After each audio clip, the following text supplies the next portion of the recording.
another riveting tale of musician frantically searching for a space that would permit him to light a cigarette.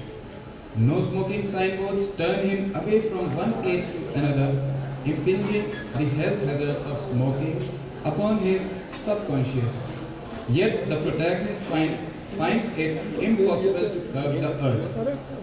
The addictive impulses are too well known to all of us, and it is not a surprise that he manages to reach a spot where he could finally smoke.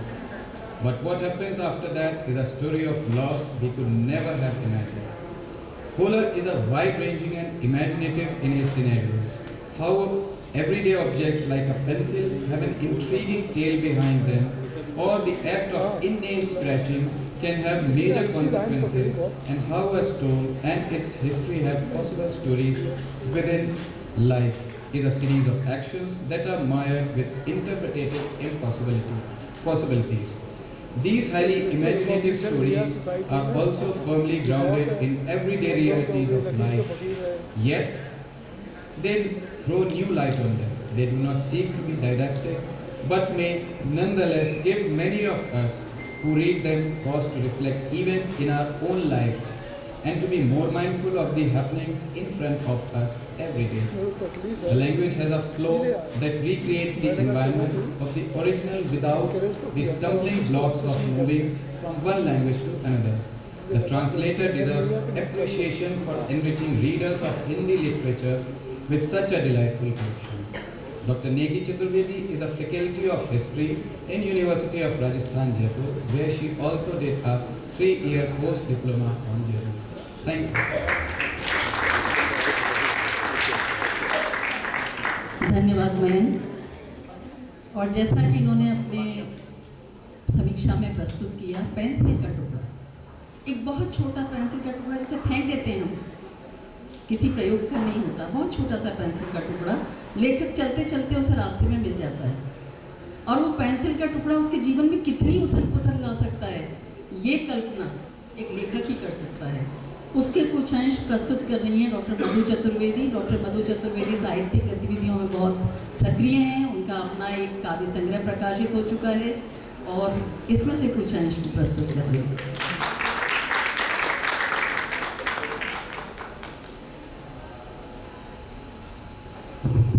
हमने कहानी सारी पढ़ी और हमने शिप्रा ने कुछ suggest भी किया, बट हमने कहा शिप्रा हम अपने पसंद की कहानी ले सकते हैं। उसने कहा मुझे हमें ये पेंसिल का टुकड़ा बहुत पसंद आई। हम कहानी के अंश नहीं पढ़ेंगे।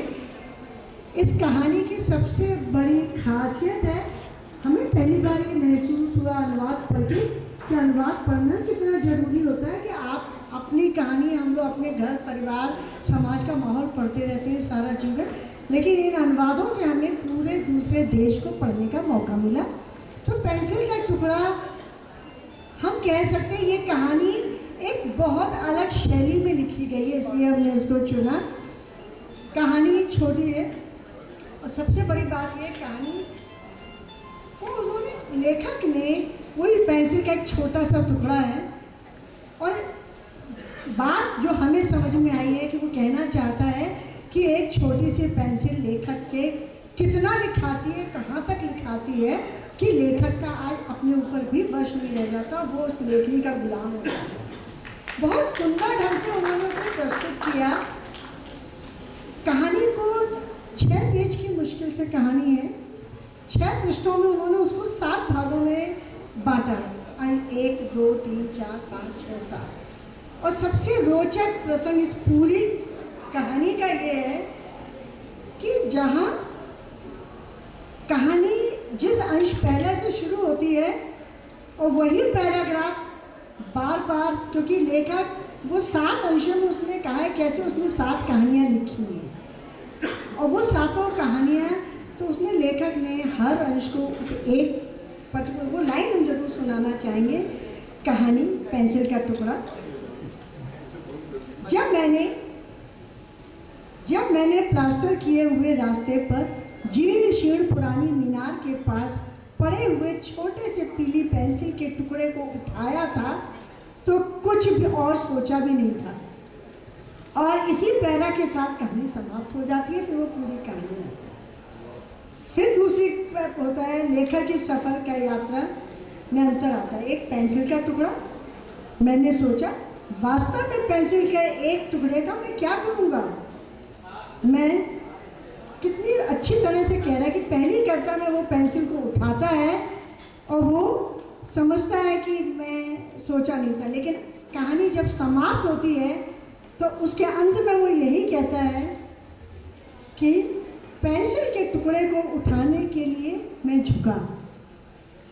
वो 6 बार झुका है, लेकिन उसने वो जितनी बार झुका और जितनी बार उसने पेंसिल उठाई थी एक कहानी उसके ऊपर बन गई और वो कहानी उसको लिखनी पड़ी। तो 7वीं बार जब वो वही पेंसिल का टुकड़ा कहता है मैंने उसको उठाने के लिए झुका, तभी मैं झटक गया। एक पेंसिल का टुकड़ा, मैंने सोचा मैं उठाऊं ना उठाऊं, मैं इस पेंसिल के टुकड़े का क्या करूँगा। और मैं सीधा हो गया और आगे बढ़ गया। दूर आसमान की छाया की तरह लिगुरियाई सागर तट पर दिख रहा था। ऐसा लेखक ने क्यों कहा। और उसका कहना है कि सब कुछ हम कितना भी लिख लें, कुछ भी कर लें, लेकिन हम बहुत कुछ लिखते समय बहुत कुछ, तो उसको लगा कि अब लिखना नहीं है, अब मुझे इस दुनिया को देखना है। अब मैं पेंसिल नहीं उठाऊंगा, अब मैंने जो कुछ लिखा है उसको मैं हकीकत में देखूंगा। ये हम समझते हैं। और इसी प्रश्न के सारे ताने बाने में ये कहानी लिखी गई है। बस हर बार वो नई कहानी लिखता है, खुद को नहीं पता होता है कि ये पीली पेंसिल का टुकड़ा उसे कहाँ ले जाएगा, और हर बार वो कुछ नया लिख जाता है। अनुवादक के लिए कार्य बहुत कठिन होता है। एक नई भाषा, समाज, पृष्ठभूमि, लेखन शैली और उसके हर पात्र को जीना होता है। शब्दानुवाद नहीं है कहानी। जहाँ भी कहानी में शब्दानुवाद होता है तो कहानी में व्यवधान आता है, लेकिन भाव प्रवाह उस लेखक के साथ आपको बहा कर ले जाता है।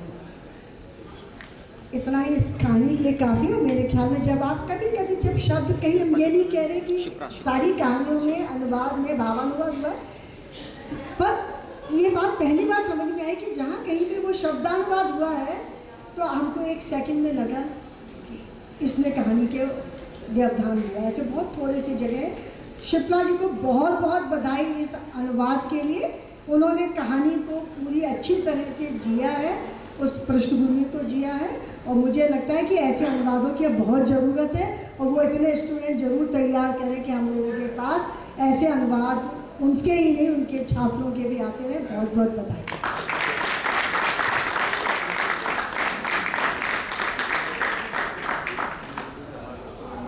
लेखन एक विवशता है। आदमी चाह के नहीं लिख सकता, वो लिखने के लिए विवश होता है और उसे सृजन की प्रसव वेदना से निकलना ही पड़ता है। ये पेंसिल का टुकड़ा ये भी कहता है कि वो जो लिखना, जो उससे लिखवाया गया, नियति ने लिखवाया और जिसने उसको ऊंचाइयाँ दी, वैसा वो चाह के नहीं लिख पाया। धन्यवाद मधु जी। और अब मैं आमंत्रित करती हूँ डॉक्टर प्रोफेसर उषा सिन्हा जी को। आप अनुवाद से जुड़ी हैं, मैंने आपको परिचय में पहले भी बताया, और बहुत सारी किताबें आपकी खुद की भी लिखी हुई हैं। अनुवाद की एक अपनी शैली होती है, अपनी एक नियम, एक विधा होती है। तो वो अनुवाद के बारे में क्या सोचती हैं उषा जी?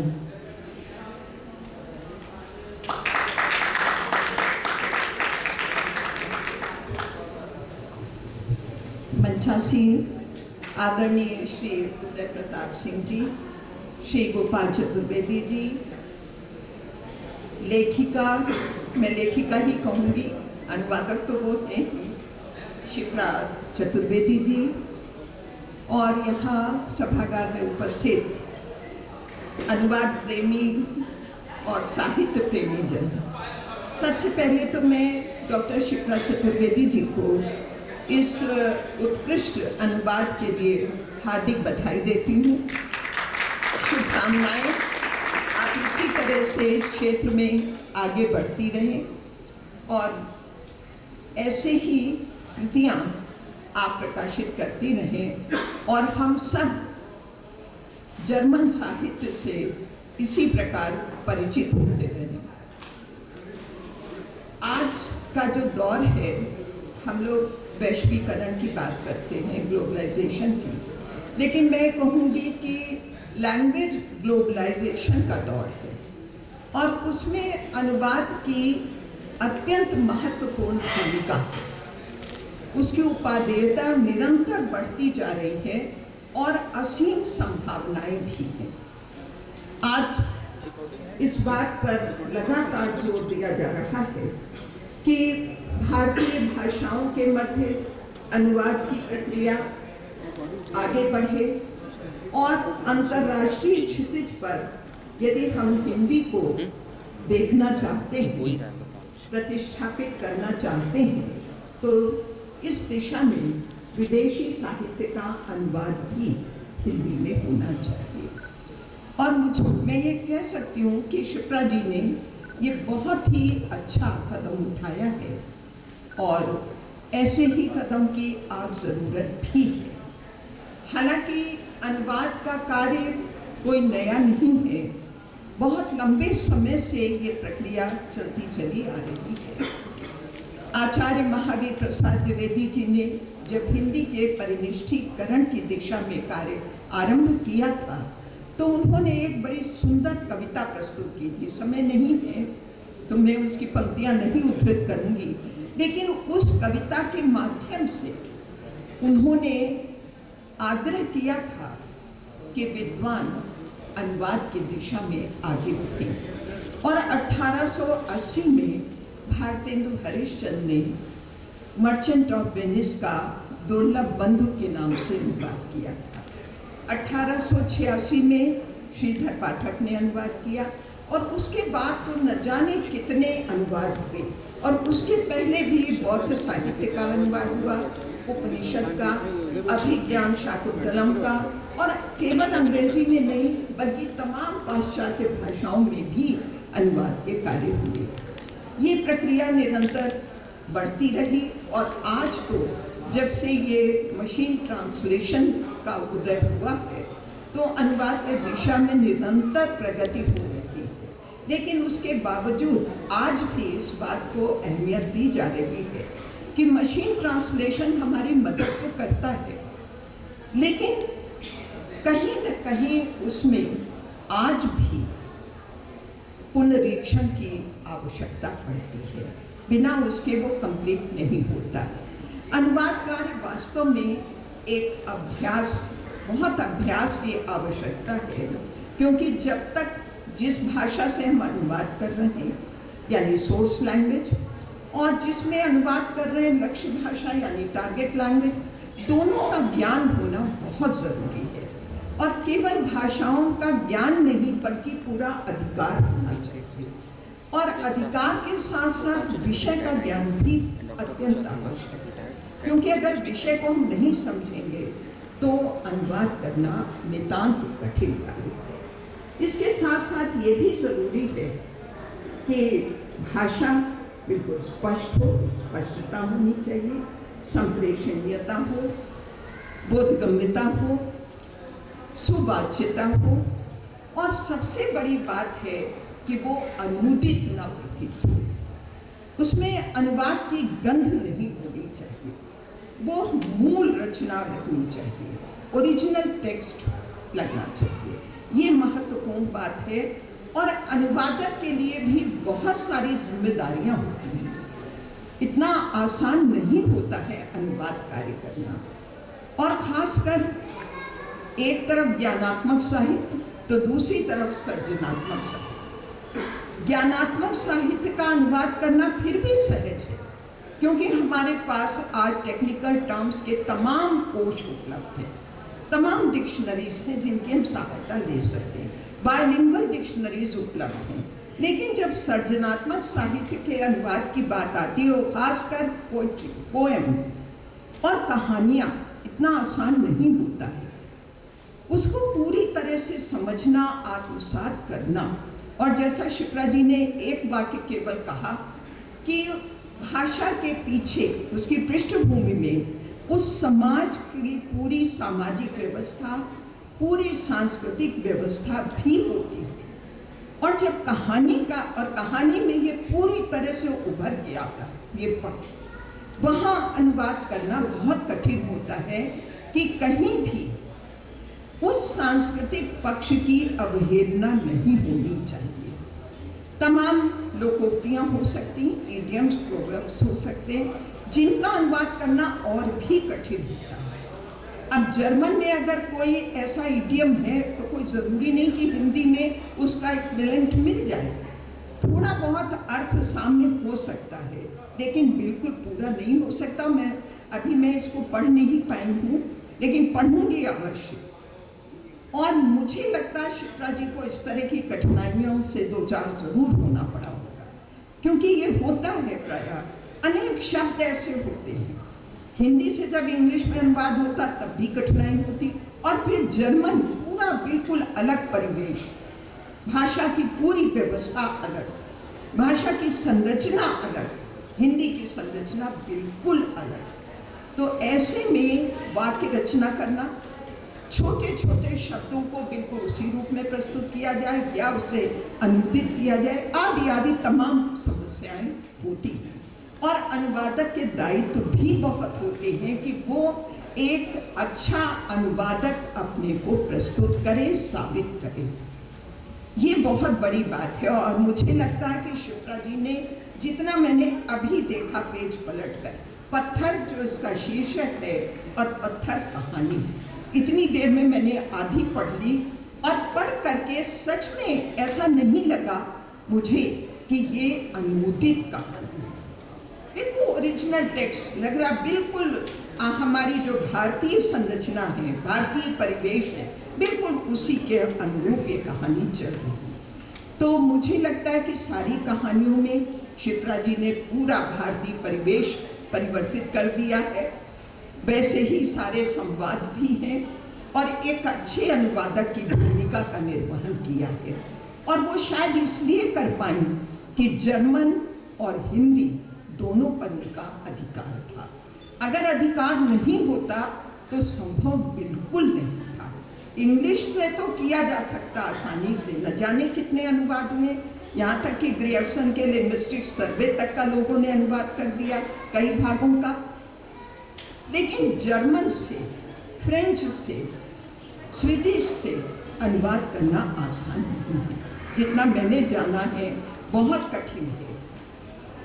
और शिप्रा जी को मैं इसलिए भी बधाई देना चाहूँगी कि अभी जो बात हो रही थी कि अन्य भाषाओं से हिंदी को जोड़ा जाए, और ये कार्य अनुवाद के माध्यम से अत्यंत सफल तरीके से हो सकता है। तो शिप्रा जी ने एक महत्वपूर्ण कार्य किया है, जर्मन और हिंदी के मध्य एक सेतु बनाकर। और हमारा परिचय ऐसे कहानीकार से कराया, उनकी कहानियों से कराया है।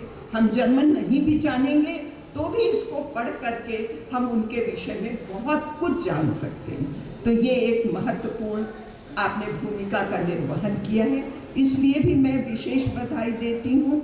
और इस कहानी का जो अंतिम वाक्य है मुझे बहुत अच्छा लगा। इतनी जल्दी जल्दी मैंने इसको पढ़ा कि एक पत्थर को कुछ भी याद नहीं आता, नहीं रहता, वो सपने नहीं देखता, पत्थर उम्मीद नहीं करता, ये भी नहीं कहा जा सकता कि वो इंतजार करता है। इतनी मतलब खूबसूरत पंक्तियां हैं, लगता ही नहीं कि ये अनुदित है, कहीं से भी नहीं लगता, ये लगता उन्होंने स्वयं लिखी है। और यही अनुवाद की सफलता है और शिप्रा जी ने पूरी तरह से इसमें सफलता प्राप्त की है।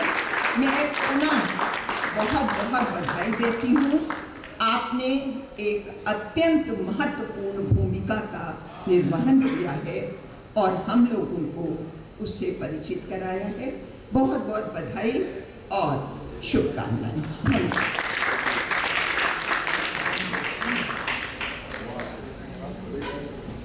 आपके आशीष और शुभकामनाओं की शिप्रा को हमेशा ज़रूरत रहेगी और ये उन्हें आगे का काम करने के लिए बहुत एक सशक्त माध्यम के रूप में आएंगे, ऐसा मेरा विश्वास है। मैं आमंत्रित करती हूँ आज के मुख्य अतिथि महोदय से कि वे अपनी बात कहें।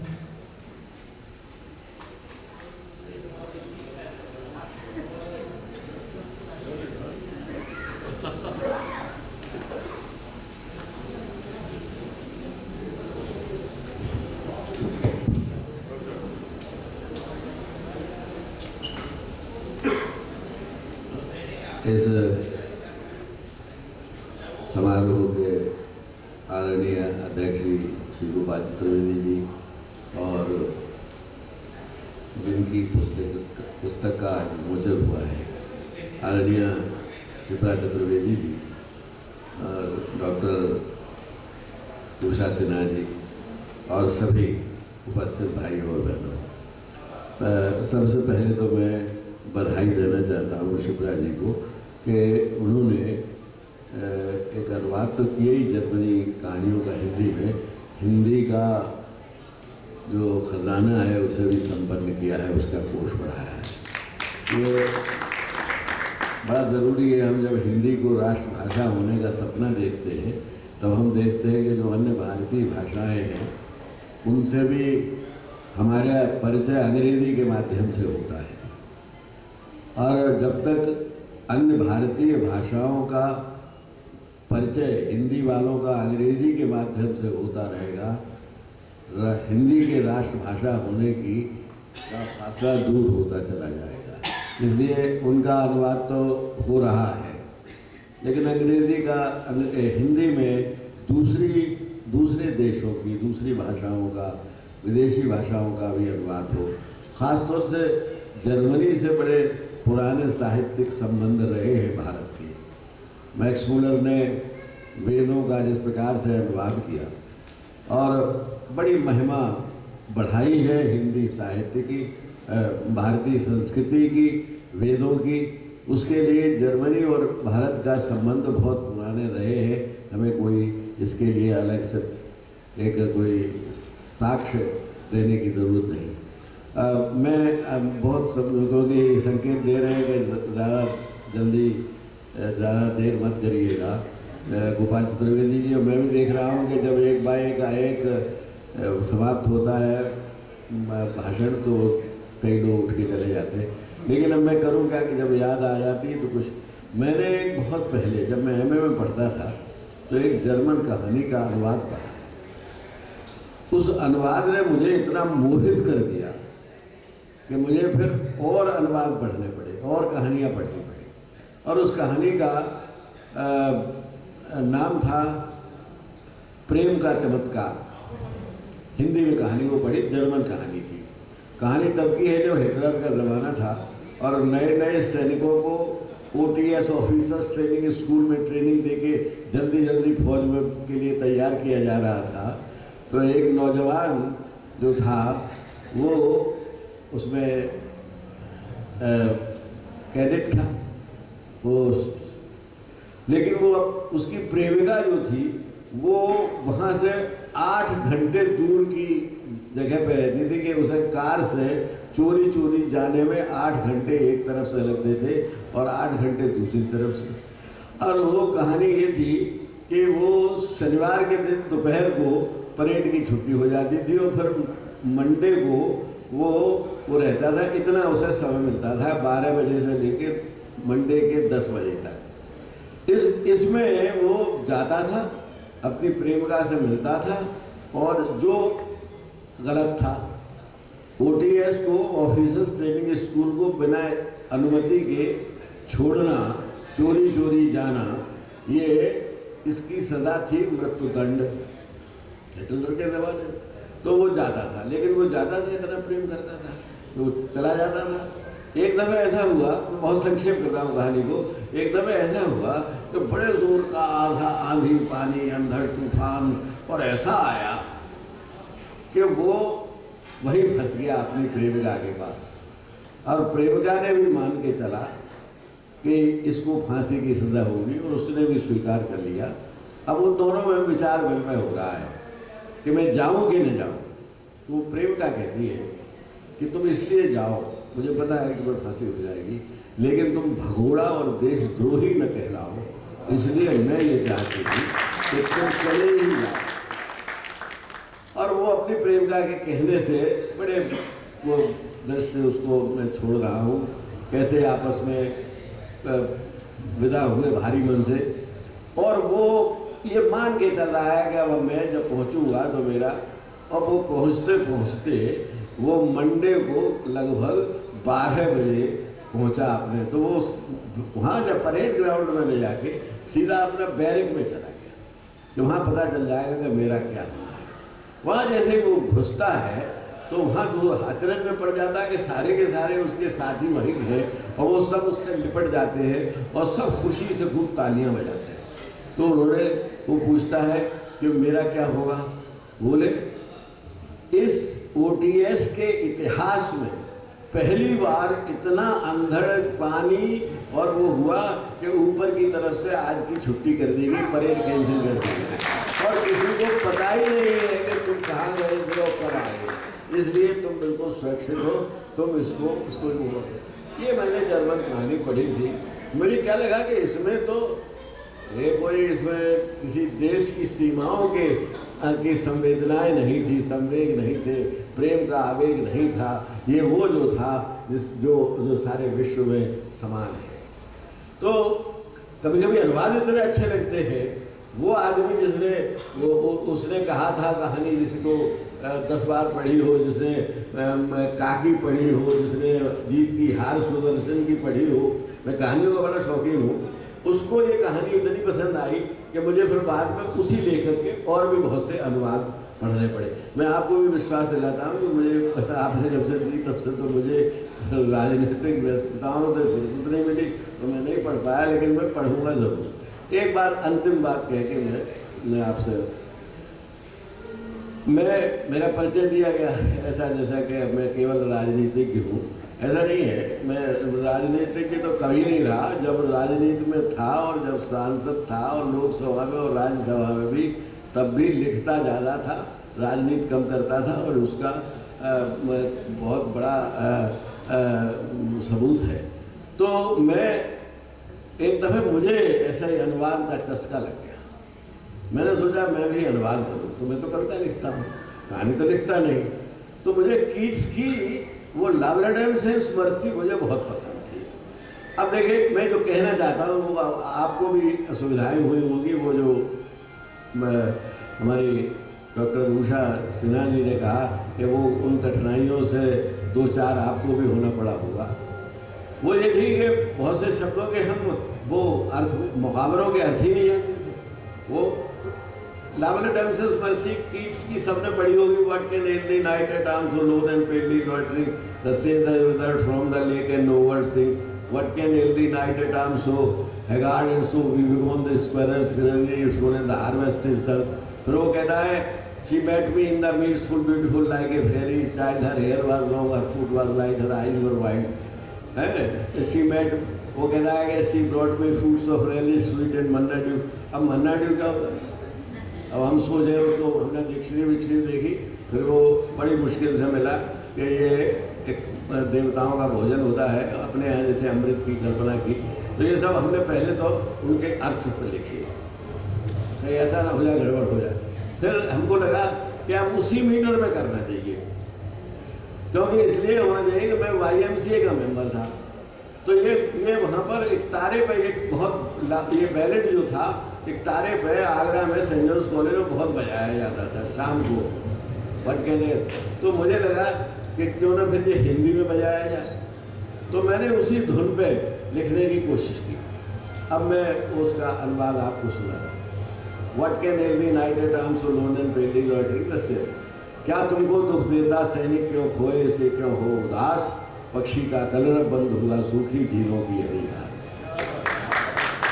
क्या तुमको दुख देता सैनिक क्यों घूम रहे इतने निराश, घर भरा हुआ गिलहरी का खलियानों में हो चुकी रात, क्यों आंखें, आई सी ए लिली ऑन दाई ब्रो, मैंने उसका अनुवाद किया, क्यों आंखें ऐसी सुमन बनी जिसको पानी ने लिया दाब, क्यों लाल कपूर बने ऐसे जो मुरझा जाता है गुलाब। फिर वो जवाब देती है ना कि शी मेट मी, वो जवाब देता है She met me in the meets full beautiful like a fairy's child. Her hair was long, her foot was light, her eyes were wide. मैंने उसका अनुवाद किया, वो मिली मुझे थी खेतों में। अब चरागाह का तो कंसेप्ट ही नहीं है हमारे यहाँ, तो मुझे मील्स की हिंदी खेत करनी पड़ी। और बहुत सोचा कि चरागाह करूँ, तो हमने कहा चरागाह का कंसेप्ट हमारा है ही नहीं, ये अनुवाद की मुश्किल होती। तो मैंने लिखा, वो मिली मुझे थी खेतों में परियों के शिशु आँखें थी, थे केश बड़े और पद कोमल, बेरहम बहुत ही आँखें थी।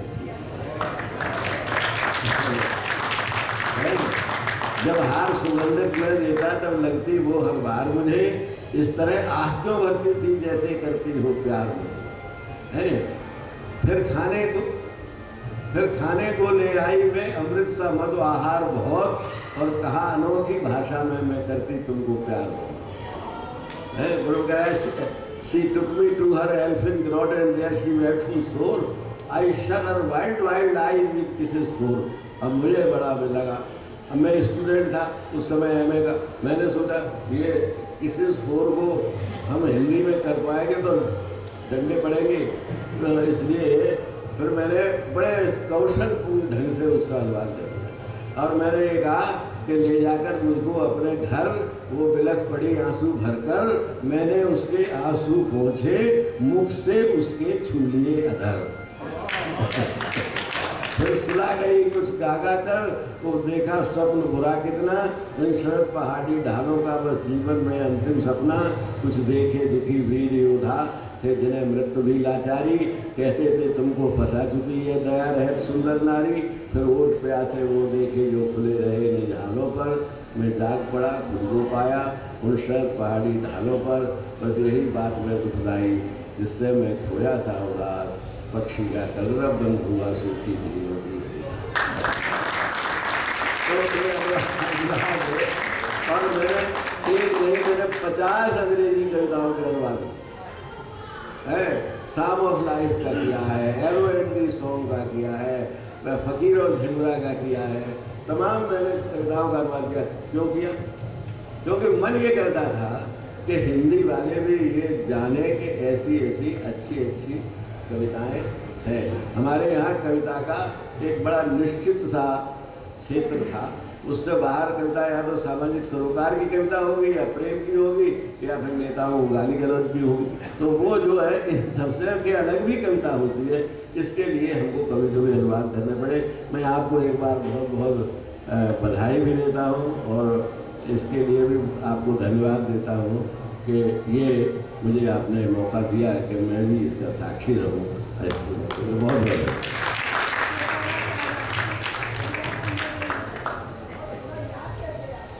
उदय प्रताप जी, आपने अपने व्यक्तित्व के एक अनजाने पक्ष से परिचय कराया।